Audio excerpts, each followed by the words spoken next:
and we'll call on you. We'll start with Jimmy Hines. Hey, Matthew, Coach Brumbaugh said the other day that he really liked your approach, your understanding, and your work ethic in terms of being a good defensive lineman.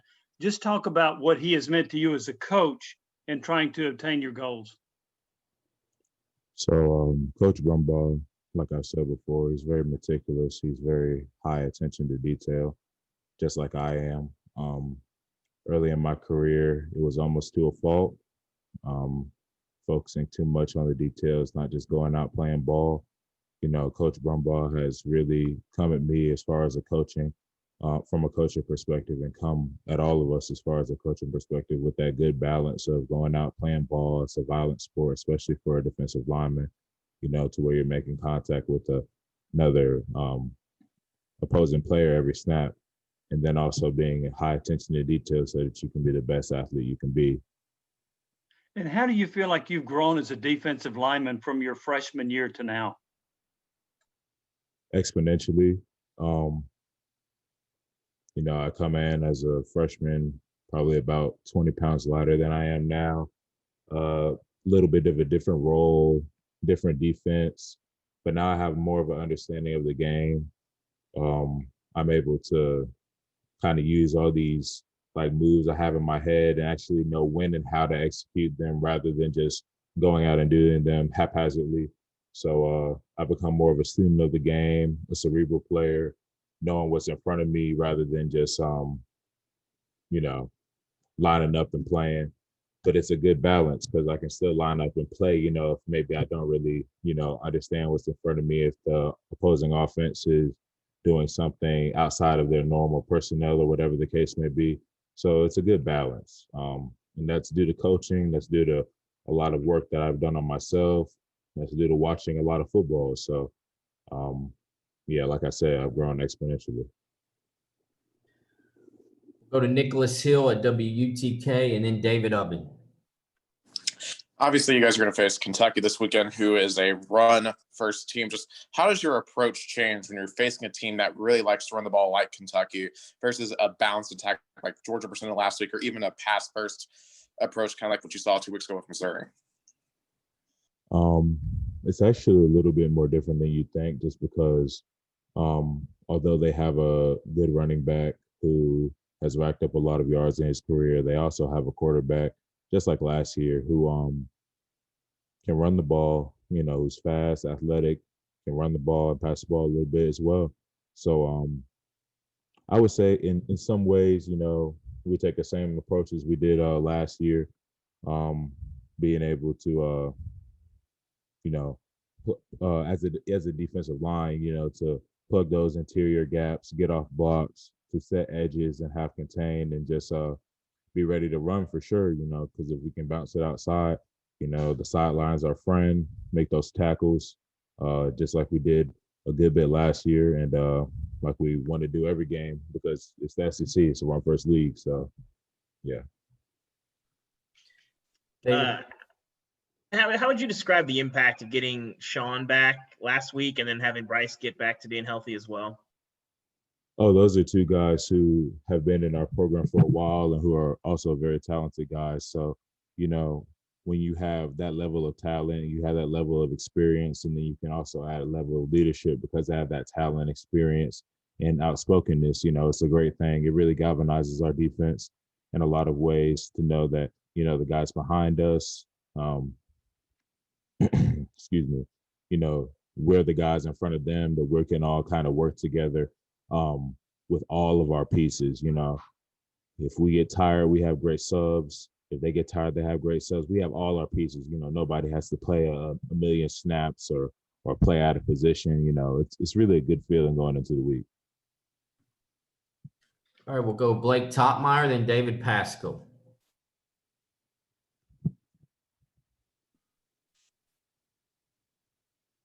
Sorry, I was muted. Matthew, you were talking about Terry Wilson a little bit, but just to follow up on that, Kentucky's typically got one of the most run-oriented quarterbacks in the SEC East. I guess how does that affect a defense? Maybe you go a couple weeks without facing a run-oriented quarterback, but how does it affect you, when those matchups come up and you do have to prepare for a quarterback that can run? Might affect a little bit of personnel. Might have a couple checks here and there, but having a run-oriented quarterback or maybe having a heavy run offense is kind of one and the same as far as your approach going into the week.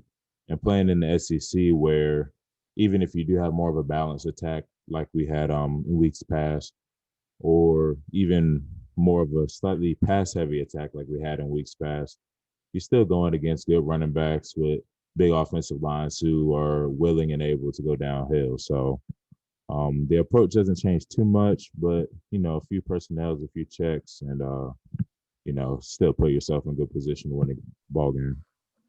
And then I also wanted to follow up on something you said about being, you're a detail-oriented guy, but, Coach Brumbaugh has kind of made you think to also don't, think too much about the details, don't become overwhelmed by that. I mean, that's sort of counterintuitive to life, like that you're always taught to think about the details. How were you able to get yourself to kind of walk that line of keeping the details in mind, but also, knowing when to shut that off a little bit? I mean, with everything comes balance, and that balance isn't always going to be a straight line, and maybe you don't follow that perfect balance every day, but you learn to adjust, you learn to kind of adhere to whatever circumstances been placed upon you. I'm not gonna act like I have life figured out, like, all the way. But, you just find that balance of the details and of kind of living. You find that balance of the details and balling. And, you ain't got to walk it straight, It might be a narrow path, it might be wider at some places, but, you kind of just find that balance day by day rather than just this one balance that you walk down the whole time. I hope that makes sense. Matthew, you talked about this week being a different type of preparation. Do you like these kind of challenges? Do you like knowing that a team's going to try to wear you down by running the ball where you've got a chance to wear them down? Do you kind of like this? It's a very simplistic, they want to run, you want to stop the run. Do you like these kind of matchups? I like football. So, last year, we were able to get a few sacks versus a run-heavy team in Kentucky, so that's awesome. And we also stopped the run well enough to win the game. This year, we want to compound on that, stop the run even better, even though they have some different personnel and different guys, and play ball. But ultimately, no matter whether, they're going to pass the ball 48 times a game or run the ball 60 times a game, we're just trying to go out there, play some good football and win the ball game. And I was going to ask you about how you felt after last year's game, because they did rush for over 300 yards, but you held them to only 13 points. How did you feel after that game and what the defense did last year? We did some good things. Obviously, it ended in a really good goal line stop. I myself played a pretty decent game. I had a penalty though, so I have to take responsibility for that. A later hit on the quarterback. As a whole defense, I thought we played together. We ran after the ball. We limited our mistakes, and we were going against a really good athlete. So, he does pick up some yards. All credit to that guy. He's in the NFL now. So, we played a good game last year, but that's last year. They have a different quarterback, different personnel, probably some new coaching pieces somewhere, and going out there, execute and win the game again. Thank you.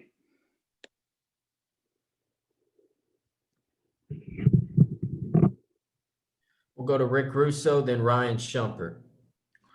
Hey, Matthew, good afternoon. The score didn't indicate it last week, but how close do you guys feel as a team you are to competing against and beating teams like that Georgia squad last weekend? Any given Saturday, anybody can win the game. It's just all about limiting your mistakes and executing. So we didn't limit enough mistakes, and we didn't execute as well as we could have.